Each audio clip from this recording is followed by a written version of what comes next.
Hello, this is the Nightline Podcast. My name's James Pikeway, and if you want to learn more about the program, please go to www.dubai1038.com or email us nightline@dubai1038.ae. Enjoy the show. This is, as the promo says, Car Talk, coming to you live from Studio One right here at Media City? No, we're at Studio City. We're at Studio City in the Dubai Eye Studios, the premier studio of the city. Yeah, well, definitely. Motoring Middle East, well, at least one piece of Motoring Middle East is here. The most important piece. Yeah.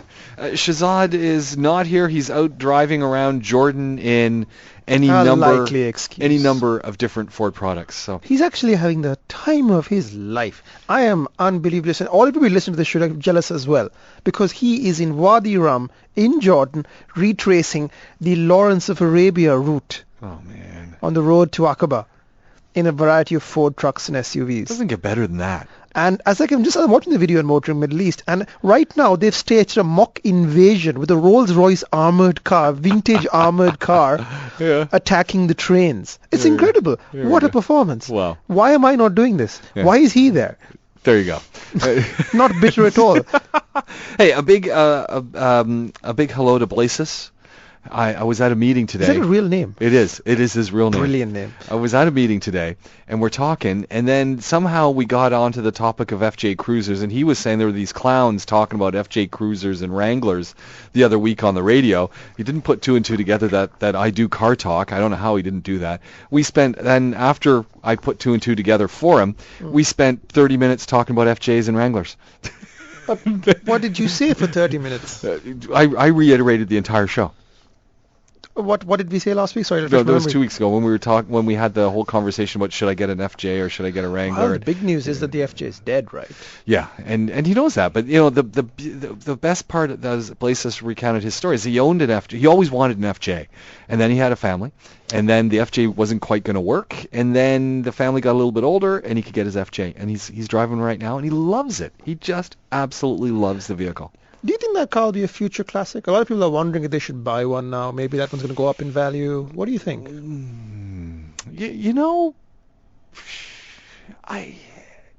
Are Cressidas going up in value? No. No.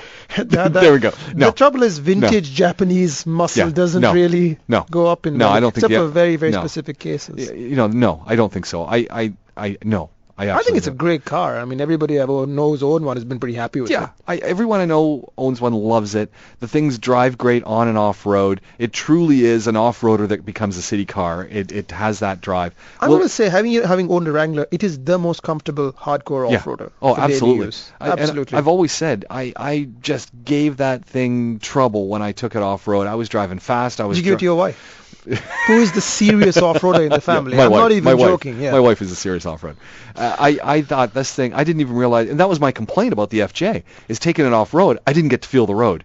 It's just too easy. It's too comfortable. Too soft. It was too easy. I want it to be jarred around a little bit, which is what the Wrangler does. Why do you want to be jarred around? I want to know that I'm riding off-road. Teeth rattling right is what exactly. you're after. I want to know that I'm driving off-road. I don't want to feel like I'm driving in the city off-road. So. Well, sadly, come August, there won't be any more. Really? That's it? That's not far away, is it? No. It's a couple of months. I think people will be out scooping up the last few. And do I think it's going to go up in price? No, I don't. But I think very skeptical. I do think there are people though who love the FJ, so they'll trade at the appropriate price for that person who really wants to get one. At this point, it's a juncture. It's also wise to discuss why the FJ is going out of production. It's not because Toyota's being compared. Why is it going out of production? Well, quite simply, people aren't buying them. I know you've just been waxing nostalgic about it, but people aren't buying it. Is it people would rather own a Land Cruiser? Is that the reason? No, that's a different price point entirely. They're putting lots of money into the not the FJ. They're putting lots of money into the Fortuners. The Fortuner is a very modern car, and that is the answer. The Wrangler, the FJ, Freudian slip. The FJ is exactly the same as when it came out 2005, 2006. It's a long time since that car came out. And Toyota has just done sort of generic updates, updated the engine once. The interior is exactly the same. The exterior is more or less the same. And, the aftermarket's put a lot of stuff out there that's really improved the car. And it's got a tremendous aftermarket. Huge following. Yeah. But an aftermarket's not the same thing as a manufacturer doing it. Right. And at the end of the day, the car needs to grow with the times, need to change with the times. We've always had the Wrangler. Part of the reason for success is that the car that came out in '07, the JK, was, as one Chrysler engineer admitted to me when it came out, not very good. Yeah. They were in the middle of a bankruptcy. They were in, all sorts of problems. But then, over the years, they've improved it. They've changed the engine, they've changed the interior. Basically, that car that came out in '07 bears little resemblance, despite the exterior look, to the car that's on sale today. Yeah. And that's the problem with the FJ, the problem with the Defender. You need to move with the times. And you can sell an old-fashioned car. You can make it work, as the Wrangler sales are proving, but you need to update it. Yeah, so there we go. Another quick one. Looking online, listening to the radio, looking at the billboards. Altair's got a whole bunch of really wonderful sales going on. If you're looking for some cars, they're and Ramadan specials are coming up. Al Nabuda Automobiles, the same thing. If you pay with cash or a whole whack of cash for the car and don't use the credit options, they're even going to throw in more. You're going to get really, really nice deals. These people Ramadan's the month, isn't it? Yeah. Yeah, no, they really want to move cars, and there's all the Ramadan ads are going up, so this is the time to buy.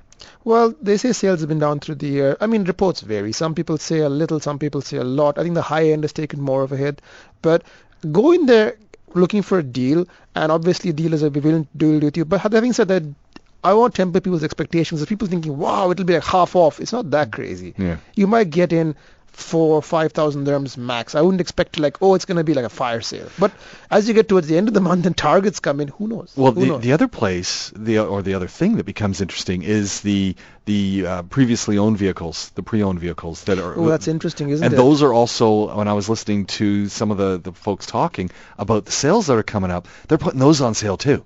Yeah. And so that's been lumped in to all the sales that are coming up. Gotta move the metal. Move the metal. I think across the board it's going to be a very interesting month. It's the biggest month of the year. It's about being one of the hottest months of the year. So we're going to have an interesting time, I think. Yeah. Are you driving anything cool right now? I've pinched Shahzad's long-term GMC, which is the Sierra. Yeah. And you know what? You still like it? Because you've driven it a little bit and you thought, yeah, this is okay. You've got it back. You still like it? When I first drove the car 3 years ago in the US, I was there at the launch. I thought it was all right. I didn't think it was anything special, the Sierra. I thought it was just okay. And they've done a couple of updates since then. And what they've done is really, really double down on making it more livable, it's more quieter, it's smoother, just sort of things that make it more habitable. I think now it's a really good vehicle. I think it's actually a really good choice in the segment. And what's the price range for this? Because you're driving the top spec model. This one's well over 200k for the Denali version. You honestly don't need it. It's so good that it just makes me wonder, why are people not buying more pickups? Yeah. I know a lot of people do buy pickups. We are a very big market, but why are more people who have families and stuff not buying pickups? Yeah, I don't know. What's stopping them? I guess it's the size. Size. I think it's size as well as a perception that they're a work vehicle and that you're not going to get necessarily the comfort you're going to get out of some other four-wheel drive. But I think personally, it's changing. I think the interiors are fantastic, and the storage space is what really makes these vehicles, to me, this car, a must-have. Sorry to interrupt. This car has 4 USB ports plus provisions for 2 more. Can you imagine? It's got Apple CarPlay. It's got seat heaters and coolers. Is it leather seating that you're driving? Of course. Because that was the one thing that when I sat in it with Shahzad, you almost said there, when I was sitting in it, and I kept thinking, man, when it gets warm, how are these leather seats going to perform? They're ventilated, so they should be okay. Yeah. Look, at the end of the day, any leather interior is going to be hotter than a cooler cloth interior, no question. I still like the cloth seats. I mean, I like going old school. A little velour would even be better, so I'd probably get velour seat covers put on it. But with buttons? Yes. Little buttons and vinyl? Yes. But the thing is, that's the thing. These cars are so comfortable. It's got everything you want. It's got all the cruise control and all of that, and you think this is actually more car-like than people realize. And it's got all the toys and functions, cameras. The one thing it's missing that probably make the car a lot easier is the around view system that you get in Nissans and so on. I think that would make these big vehicles easier to park. That's the only real drawback left. Otherwise, it's a really good car. And here's the real deal breaker that used to be the case: perceived fuel consumption.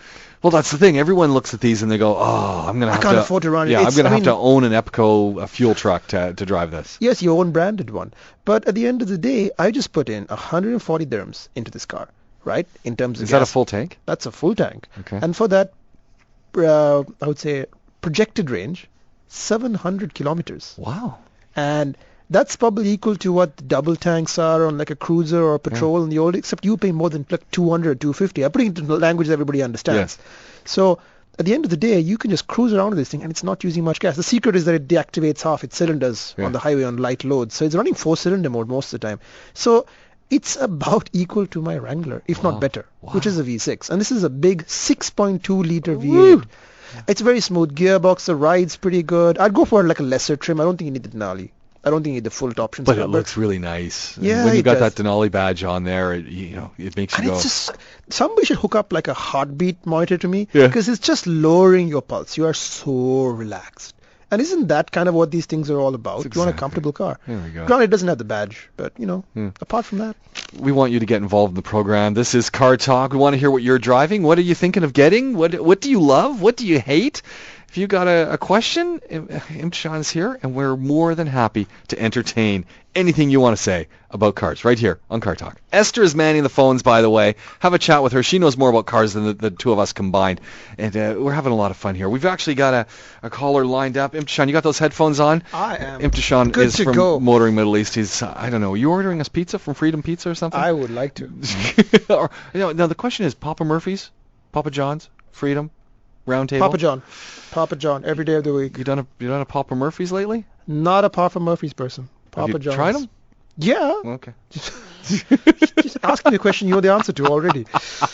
But we're talking cars. Let's head to the phone lines. Good evening. do it. Welcome to Nightline. Hi, good evening. Good evening. Welcome to the program. How do you want to get involved this evening? Okay, I'm a bit confused about the car buying choices. Uh-oh.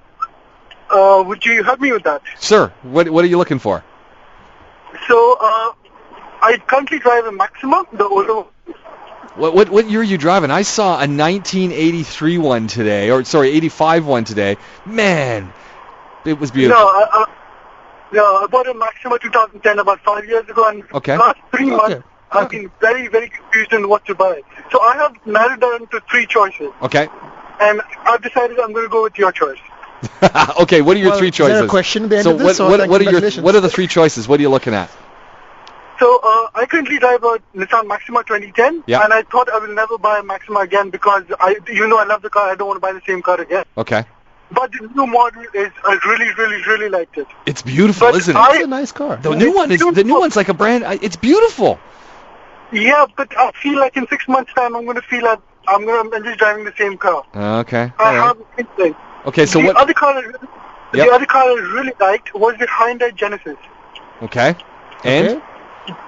But my issue with that is the badge name, to be very, very honest. I mean, Right, yeah, a lot I've of not people, heard yeah. Very good. No, I've not heard very good things about Hyundai, about the reliability, but the car is beautiful, and for the features I'm getting, I think it's best value for money. Okay. What's the third option? The third option is a pre-owned car. Now, I've always wanted to buy a BMW. Yep. I saw a certified pre-owned for around the same as a Hyundai Genesis, Yep. 4 Series. Okay. Oh, Is that nice. which one is it? The 428, I presume? No, it's a 420. Okay. Fine. So it's around, the 420 is around the same price as a new Genesis. That's a pretty good price Now, I'm actually, getting more. for a 4 Series, yeah. Yeah, I'm getting more features out of the Genesis. It's more powerful, it looks really nice, but it's a Hyundai.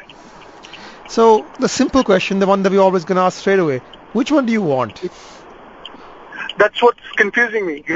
Well, which That's one, what when you think about it, what's the first car that comes into your mind? I would say the BMW, but I would be compromising a lot of features, a lot of power, for just a batch name. That's what I'm getting confused at. You know what? You only live once, I always say. What do you think, James? I'm of 2 minds here. The first thing that comes to mind is that BMW. That is just a beautiful, beautiful car. I agree. You can't, you're not going to get some of the features you're going to get on that Hyundai, but at the end of the day, you're driving a Beamer. There's more to owning cars than just having lots of buttons and toys to play with. And there's a certain unsayable, making up words tonight. Basically, there's a thing that you cannot tell when it comes to cars. That's the reason we buy cars is everybody does it for different reasons, right? Now here's the quandary is I really love that new Maxima, and given that you're driving a Maxima now, this new Maxima is a sweet machine. It's a beautiful car. I'm very tempted to go that way. I want to say get the Maxima, but I think you are right in that you've owned a Maxima, and the new one is not huge different. It's a pretty car. It's pretty inside and out. It's pretty nice to drive. Lots of toys and options. I don't think there's a good reason not to buy it, but I do think you are right. You might feel a bit bored. Yeah, I'm thinking after a while. I would just go with the 6 Beamer. years. The Beamer. I'd go with the Beamer. I don't think there's really a choice here because the Hyundai is nice, but you know what? The Beamer, I think you owe it to yourself to try something different. Yeah. And at the end of the day, it's a BMW. It's a very nice car. And what do you want to tell people that you bought, a BMW or a Hyundai? There you go. Sure. Done. Sure. You know what? I'm going to go for the BMW. Okay. You've just cleared all my confusion. Hey, you know what? Let us know when you own it. Send us some pictures. We want to hear more. Happy to help. Will do. Thank you so much. Have a great day. Yeah, I got to let you go because I got Also- another caller lined up. Sorry, but we'll talk to you again really soon. Have a great night. All right, we're heading over to line 3. Let's see who's joining us. Good evening. Welcome to Nightline. Hello, good evening, guys. How are you doing? I'm doing great, thank you. Well, first of all, I would like to thank you for this great show you are having. Thank you very much. We're really glad you can join us. Yeah. Thank you very much. What can we help you with? Well, I have another question about another Korean car. Okay. I would like to ask what's your opinion about the new Kia Sportage, the new one, the new generation of Kia Sportage. What's the cons and the pros about it? Well, it's the usual Korean thing. Let's let the last caller. It's lots got a of really kit. nice looking body. It's a good-looking car. Lots of kit, lots of toys. I've driven it. I believe I have driven it. Oh, actually, I know I've driven its Hyundai Twin. I think I've driven the Tucson, and they're all fine. They're not sparkling cars to drive by any means. If you like good looks and you like lots of toys, buy a Korean car. And plus, they've got a crazy long warranty now. They got like 5 years, 150 million kilometers, something like that. It is a very, very nice manufacturer warranty. But in terms of driving pleasure, that's what's missing from these cars. It works. It's a great car. It's going to work. Yeah. It's gonna do what you need it to do. For me, it's a utility vehicle, and I like it. It's got features. It's comfortable.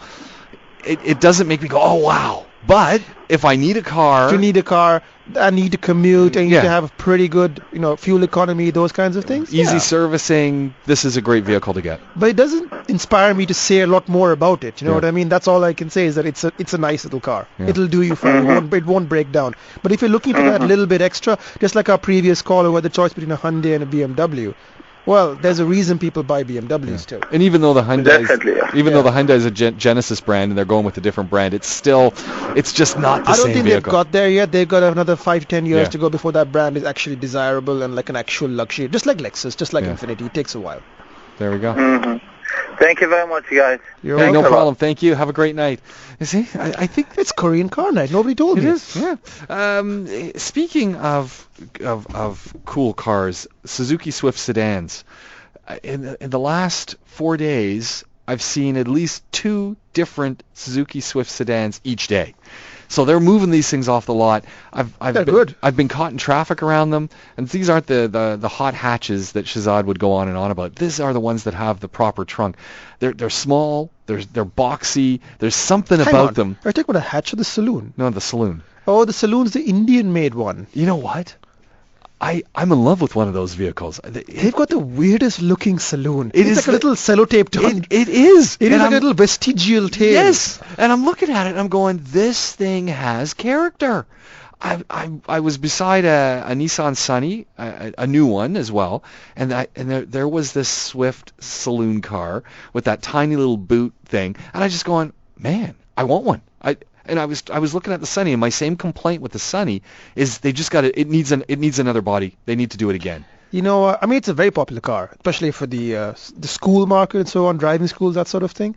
But in terms of desirability, once again, I like this. Like, Suzuki has nailed the desirability. Yeah. I want a little Suzuki. Yeah. I've been a lot of them when I went to India, and I thought they're fine little cars. Yeah. They're very, very comfortable. They're pretty nippy enough. Up to speeds of about 100 kilometers per hour, you're fine. They're city cars. Yeah. So on the highway, they will be a little bit winded. Right. But other than that, they're fine. They're fine little cars. I wonder, and I haven't been driving down Shakeside Road a lot to take a look over at the Suzuki dealer, because often they'll put their deals just right up on the front of the store. I'm wondering, they must have a good deal going on. Those are these. 50 to 60K. I mean, they're very, very cheap cars. Nice. The Indian cars are pretty, very cheap. Yeah. And let's be fair. So inexpensive. They're not cheap because these things they're looking really tight. Well, No, I will say actually cheap because yeah? at the end of the day, there are some safety things missing. I mean, these guys check the safety features like airbags and so on. You won't get side airbags. So there are a couple of things, ABS in particular, also I think they might compromise on.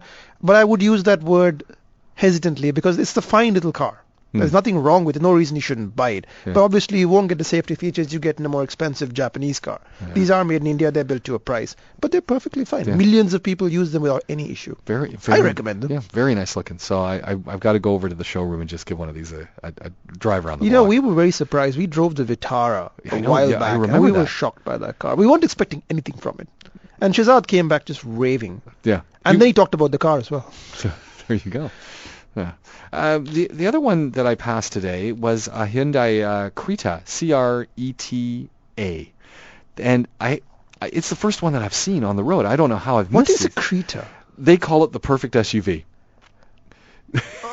Strong words, Think strong of- log line. I would put it in a RAV4 size. I think it's much smaller than that. I- The Creta is basically compared to the Renault Duster. Again, it's a Is it that- cheaply that- made SUV. I think it's probably fine. Again, I had a haven't nice- driven one. It but had a nice body shape, but I took a look at it and I just thought, I would move up to Or the Tucson or the slightly more the expensive Kia cars. Soul. It actually was more like a Kia Soul size. Kia Soul with a little bit of lift on it. Yeah. But, you know, I mean, again, if you're in the market for those kinds of cars, nothing wrong with them. They'll have lots of toys and options. But obviously, I'd always push you towards the slightly more expensive vehicles. Not because the Creta is bad or anything like that. I just think that you should have a slightly bigger car in Dubai. Well, what do you think of the Micras? Do you think they're due for I drove one about 3 or 4 years ago. Yeah. Like the nippy. Yeah. The same class as the Swift, It- Suzuki's and so on. when I was looking at a couple this week, and I said, I remember driving a Micra 19, maybe 90, and beautiful in the snow. It was a great little vehicle. It had a nice little shape. The new shape, I just look at it and I'm going, it needs something. I don't know what it is. Interesting thing, that's not the Indian-made car, the Micra. So maybe they need to get it made in India, and it'll take on a little more personality. I think that was what was missing. It's missing from it right now. Is I'm not getting this feel that there's some personality to this little economy vehicle. That's the thing. You can make a small economy car, and it can be good to drive. It can be interesting to look at. It can be fun to own. There are plenty of cars like that. The Ford Fiesta, I'm a big fan of that car. The Ford Figo, Shahzad drove it. He said it was surprisingly good. So there are lots of little cars that can do that. I'm not saying the Micra isn't either, but it is very much tilted towards more the economy side of the equation as opposed to the fun to drive side of the equation. It all depends where the manufacturer puts their bias. Like when you have the Nissan Sunny, that's clearly on interior space and fuel economy. The Figo is tilted more towards fun to drive and a little bit more powerful and a little bit more stylish. So you pick a small car that suits your needs. And I actually, you know what? I say it again, Honda Jazz, Mazda 2. Except you can't get the Honda Jazz anymore, can you? No, they've stopped. That's a fun little vehicle as well. But in that case, well, the only option is the Mazda 2 in that segment. It's more expensive, but it's worth it. Shahzad won't stop talking about it, which is funny because I'm the Mazda person. Yeah. And I can't believe it. That Mazda is such a pretty car for the money. You want to get involved in the program? This is Car Talk. Imtishan's here from Motoring Middle East. If you got questions, you know what? Get them through to us. I think we probably got 100 SMSs waiting to read through, so we're going to get to those right after these. This is Car Talk. Motoring Middle East is here. Imtishan is here. The crucial half. The crucial half, and we're taking your questions. Let's head back to the phone lines. Good evening. Welcome to the program. How can we help you? Hi. I've got two cars on my mind at the moment. Uh-oh. So you're driving one of them, yeah. I hope. So what are you driving right now, and what are you hoping to drive away with? At the moment, I'm a little tight on my budget, so I'm driving a Corolla. Okay. But then the two cars I've got on my mind is the new Fortuner and the Montero Sport. Am I talking to Mohammed? Is this Mohammed with the? No. This is Zishan. Okay, Zishan. So you're looking at the Fortuner and the very similar looking Montero Sport. That's the Mitsubishi Sport. Yeah. My classic question: which one do you like? See, I've driven a Pajero before. Yeah. And I've driven a Fortuner, and I hated both of them. Uh-oh. That's not a good start.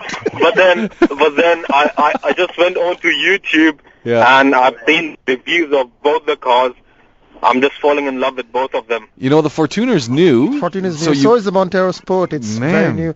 Once again, go and drive both the cars. Hopefully you watched our review on YouTube. Yeah. But they're actually completely different cars now. They've been upgraded. They're still based on pickups, so they won't ride as nicely as a Pajero will, but they should ride acceptably for most people. Yeah. Design-wise, they're very similar. Engine-wise, I think the Fortuner has a slight edge in power and in toys. I haven't driven the Montero Sport, but the trouble with both of these cars that you presented to me, they look almost the same. Yeah. They're extremely similar looking. And even the interiors are pretty similar. So it really comes down to going down, giving a test drive, and seeing which one suits your tastes. Personally, I lean towards the Fortuner, but they're so identical. Yeah, I mean, I'm leaning towards the granny apple. I'm leaning towards the Fortuner as well, but again, there's so much similarity. It's maybe just because I just like Toyotas. Do you plan to go off-road at any point? Never, not at all. Then it doesn't matter. Then I'm going to say that I lean towards the Fortuner that way. Otherwise, the Montero is good, and I'm seeing a lot of them around. People are picking them up. I think they're pretty keenly priced as well. Yeah, they're sweet looking. They've got a nice little trim package on it.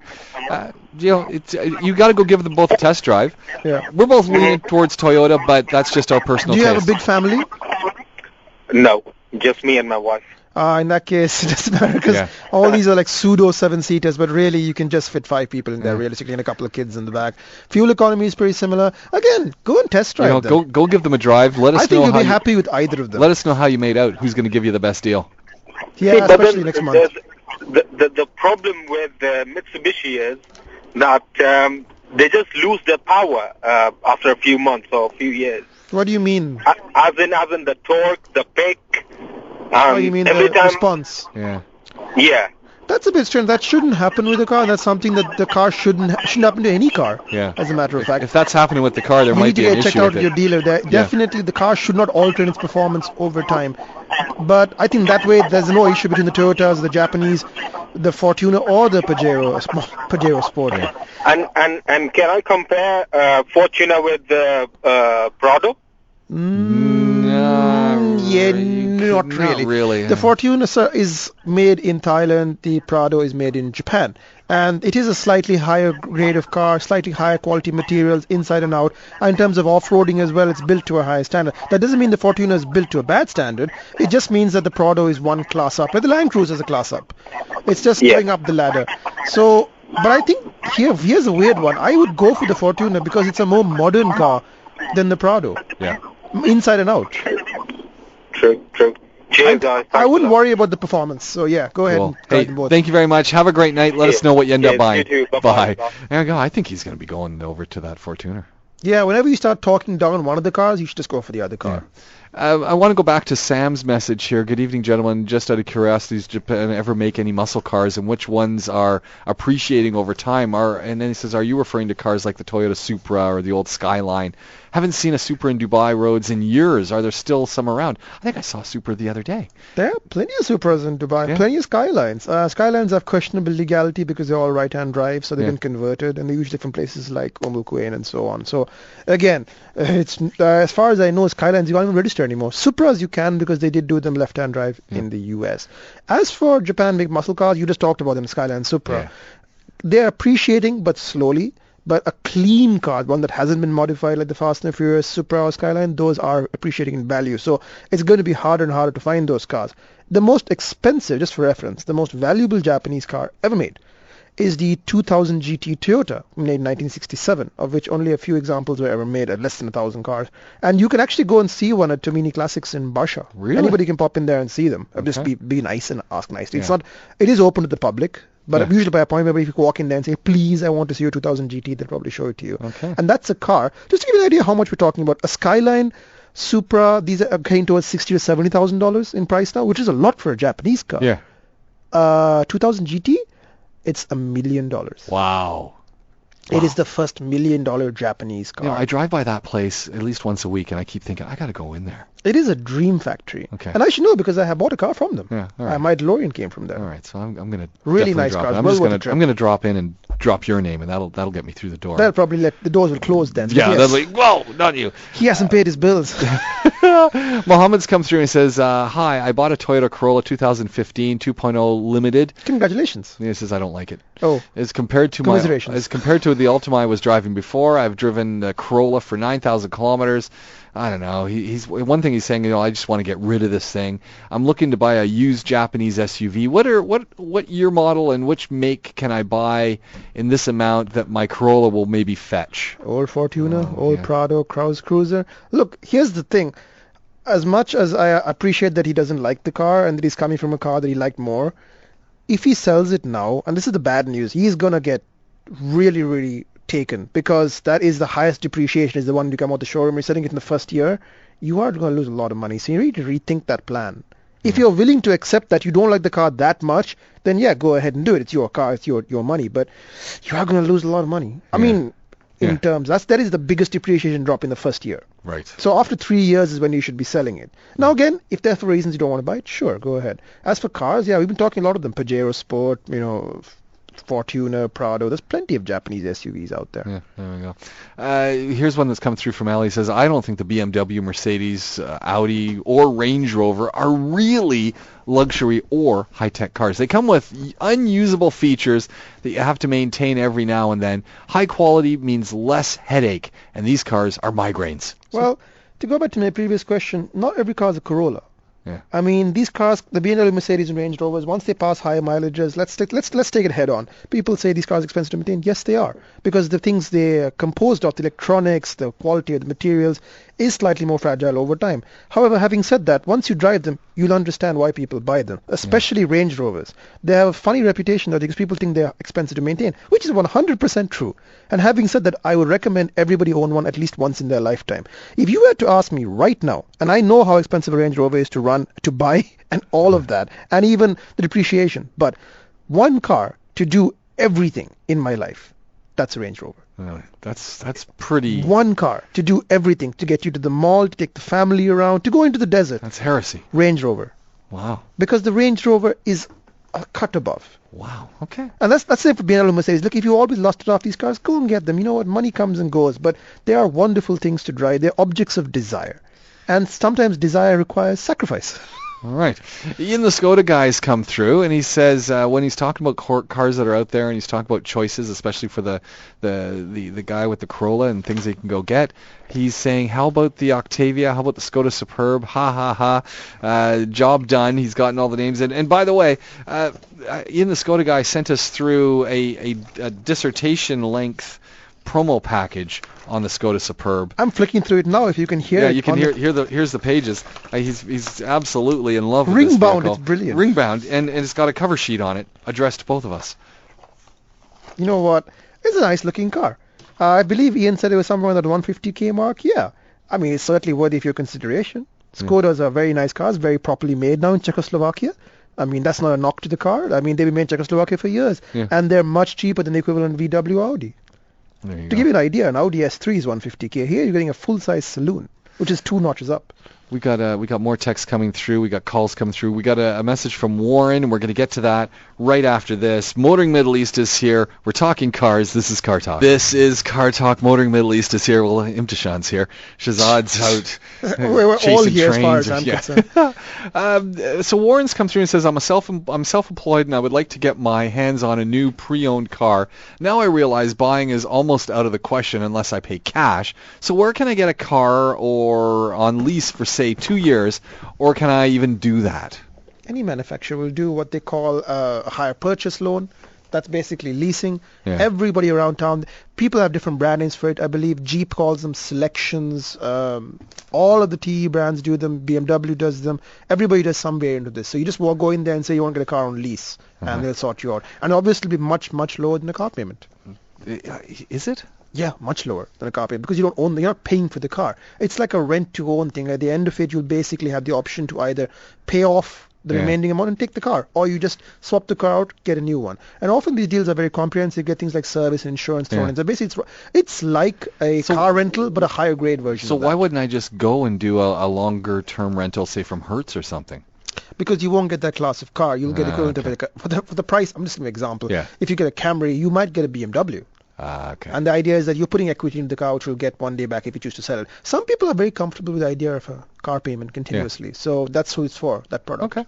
Excellent. Let's head back to the phone line, see who's joining us. Good evening. Welcome to Nightline.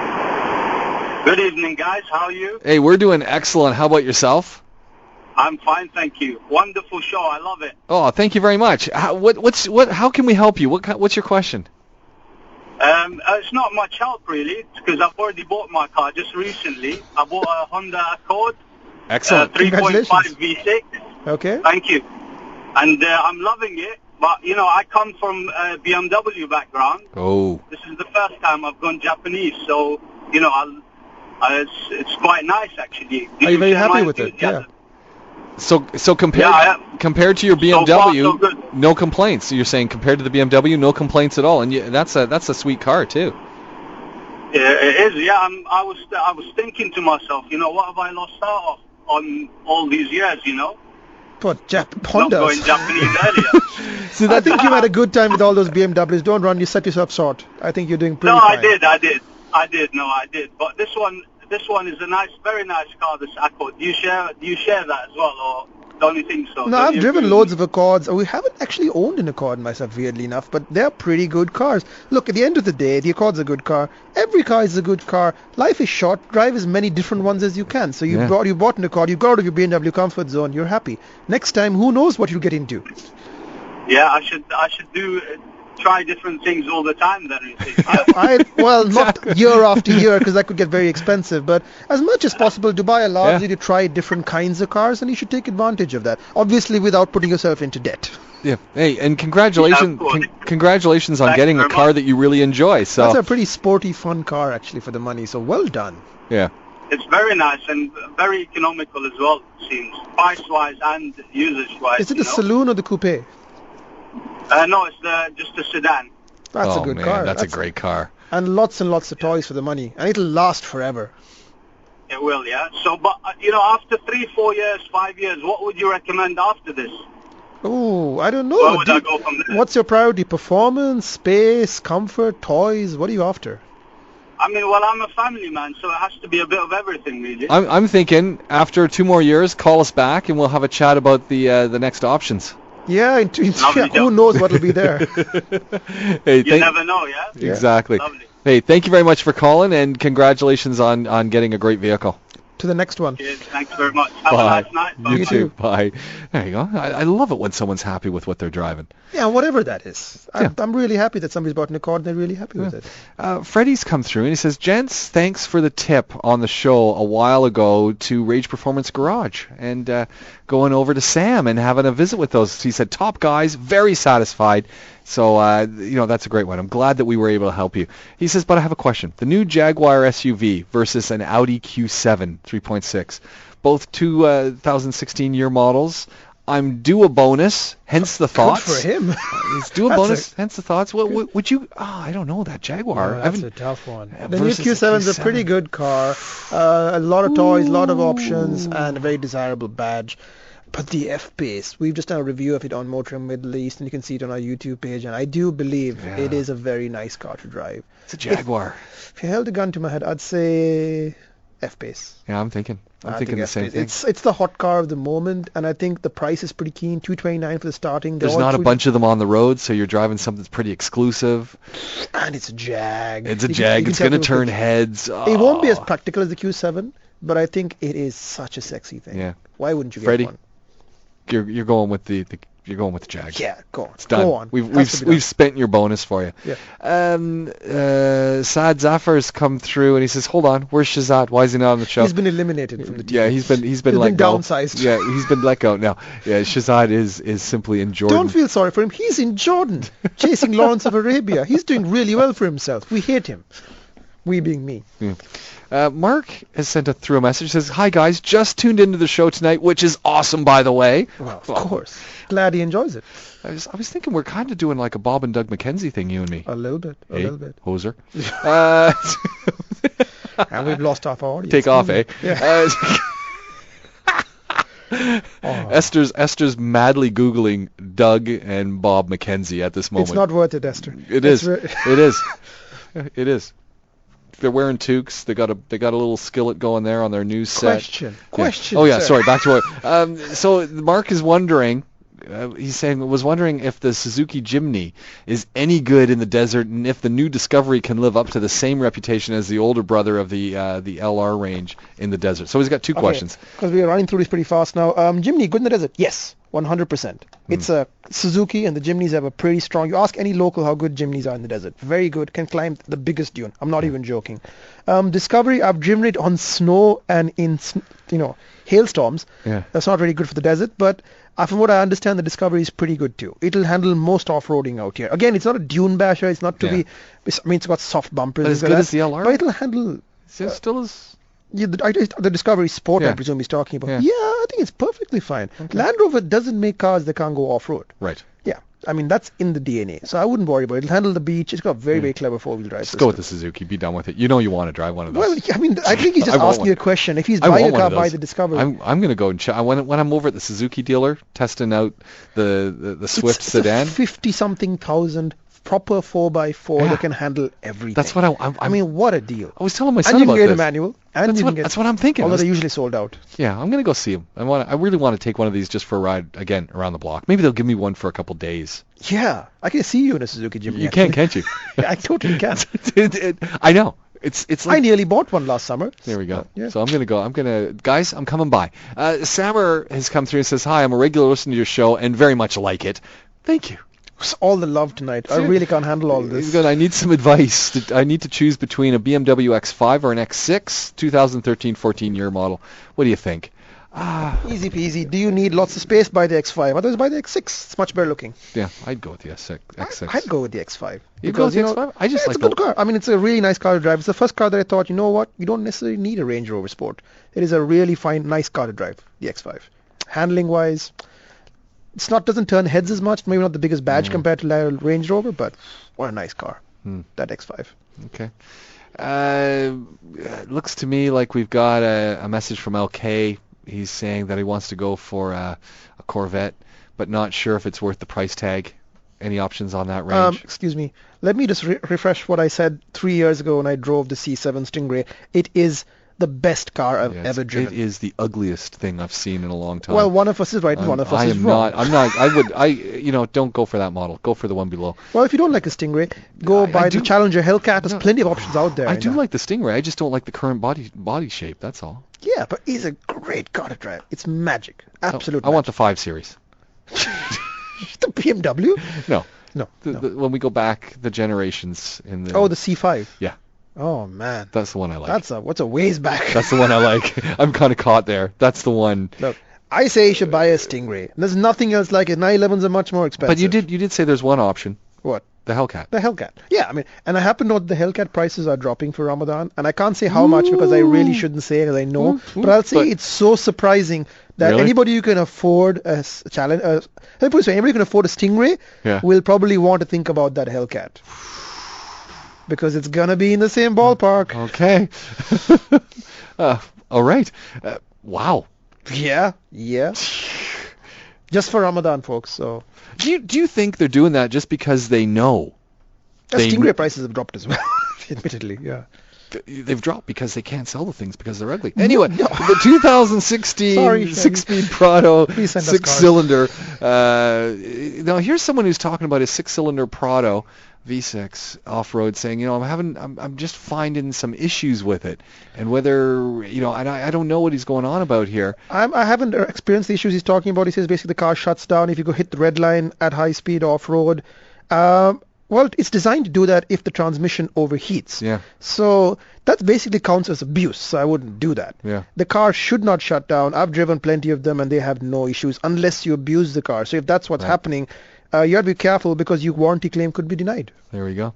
Hi, guys. I'm thinking of going for a Nissan Patrol Y60 87 to 97. Is it possible to register these in Dubai? Yeah. Why not? I mean, as long as the car doesn't have any leaks or rust, should be fine. Obviously, get it checked out. You can get a free inspection. Not free. You can get an inspection from the RTA for a cost. But they will tell you if there are potential issues before the car actually gets registered. Okay. Just ask for comprehensive. Another one, say the Kia Rio hatchback. It feels to be the best looking hatchback out there at this moment, but everyone keeps saying it's bad because it's Kia. Is this true? Can you mention the positives or negatives of the car? No, there's nothing wrong with it. It's the Kia. They're pretty good cars. Great value. You keep Rios. saying this over again. They're great value. Lots of toys. In that body shape and in that class, I think the Rio is one of the top ones, and it's cool looking. It's a good car. But to be honest with you, in that segment, I would go for resale value because that's what the buyer wants. And the new Corolla is pretty good. The Civic is actually a class up, so let's forget about the Civic. Yeah. But the Corolla is a really good value in that segment. It's not too expensive, and you get a 2-liter engine. The Rio is nice, but it won't have the resale value, and the driving pleasure isn't there, whereas the Corolla is actually pretty decent to drive. And again, let's not get me started on the Mazda 3 or the Mazda 2. You like that, but you know what? Go check out that Kia Rio. I drive one of those in a heartbeat. Well, if you want the best manufacturer warranty right out now, the Kia Rio. And as for reliability, I wouldn't worry about it, honestly. Exactly. You know what? Buy what you want. Yeah, and it's got a great warranty, as you said, and it very affordable servicing, so go check it out. Jimmy B saying, who's talking BMWs are migraines? Are you kidding? It says 4 Series all the way. I bought a 435D X-Drive here in the UK 2 years ago, 70,000 miles on it. It's perfect. Isn't that the truth? You bought a car that you liked, and it's a BMW, and you're enjoying it. And I think it all comes down to how you look after the car you maintain. And if you love it, it will look after you. A little while ago, you mentioned the name Czechoslovakia. It's either the Czech or Czechia or Slovakia. That is true. Sorry, thanks for correcting my geography. Yes, we don't call it that anymore. It's the Czech Republic is where the Skoda is manufactured. There we go. How about the Peugeot 508 2015 model, long-term use? I haven't driven it, but off the top of my head, I can tell you that the problem with Peugeots is not the drive. It's actually nice cars to drive. They're all nice cars to drive. The resale value is your issue with the 508. I know in any Peugeot in general. But other than that, they're good cars. I mean, if you can look past that, they're really nice cars. So drive a hard deal when you go and buy it the first time. I love the look of the Peugeots. I gotta say. I have a soft spot for Peugeots. I don't know what it is. I had a Peugeot bicycle once. Maybe that's what it is. That really might be the idea of going from the bike to the car. It's just the badge. Just such the French cars ride so beautifully. You know, they got plenty of pep. They got enough toys, and they have flair, Gallic flair. I drove a 208 Sport around France, and I gotta say it was manual. I got a badge of honor for my kids. Because we were driving, it was wet. In Paris? I did drive in Paris, but it was wet. We were in the country. We were going on switchback roads, and it was... What a fluid experience, It was this little 208, and I was just, I was like redlining the thing, and my kid said, "Dad, can you pull over?" Oh, that was a bit naughty. It was just beautiful. Anyway, and sadly, your advice on the Stingray, no one's listening to me, and this person, as they should. And they're saying, I'm going to go with the Stingray. Except when you're right. I'm going to go with the Stingray. So they're off to it. We have helped so many people buy cars tonight. I'm really pleased with ourselves. Imthishan, I got to close everything down once again. Beautiful that you made it out here. MotoringMiddleEast.com. Go find these guys, Motoring Middle East, on Facebook, Instagram. They're on all the social media. They got all great reviews, very entertaining, very informative. Motoring Middle East, one-stop shop for your conversation on cars. Always a pleasure. Talk to you.